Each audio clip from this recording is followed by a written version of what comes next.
Aujourd'hui, Bonne Journée vous emmène sur l'île Saint-Louis, à Paris, pour vous aider à mieux choisir votre vin.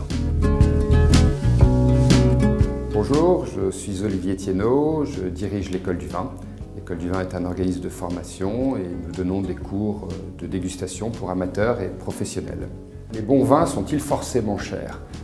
Oui et non. Alors non, parce qu'il y a en France plein de possibilités de vins délicieux et de très bons rapports qualité-prix. Mais pour cela, il va falloir aller chercher dans des régions un petit peu moins connues, à notoriété moins forte. Là aussi, je pense dans le Roussillon, dans le Languedoc, nous avons des choses extraordinaires. Mais dans le Bordelais, on a aussi des petits producteurs qui font de très jolis vins dans le fruit. La Bourgogne, c'est un petit peu plus compliqué, mais il reste encore des belles perspectives un petit peu partout. Il est très compliqué d'avoir des vins de qualité qui se situent en dessous de 5 € à l'achat dans un circuit de distribution. Alors pourquoi moins de 5 €? Là, c'est aussi une bonne question. Tout simplement parce que ce que nous recherchons dans la qualité d'un vin, c'est qu'il ait un caractère.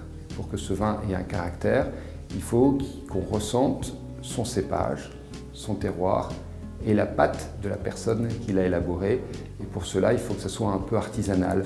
Et donc, il y a des coûts de production qui sont là et qui font qu'à un moment donné, un vin ne peut pas être en dessous d'un certain prix pour avoir l'identité qu'on lui demande.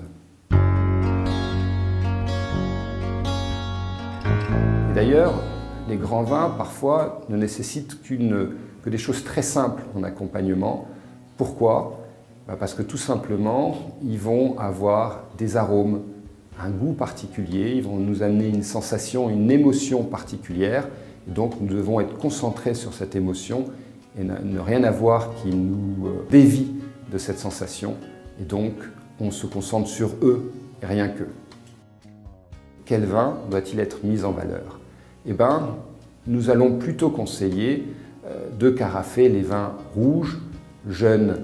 Pourquoi? Parce que ceux-ci ont encore des arômes un petit peu simples. Le fait de les carafer va les mettre en valeur, va faire que l'on aura des arômes plus complexes.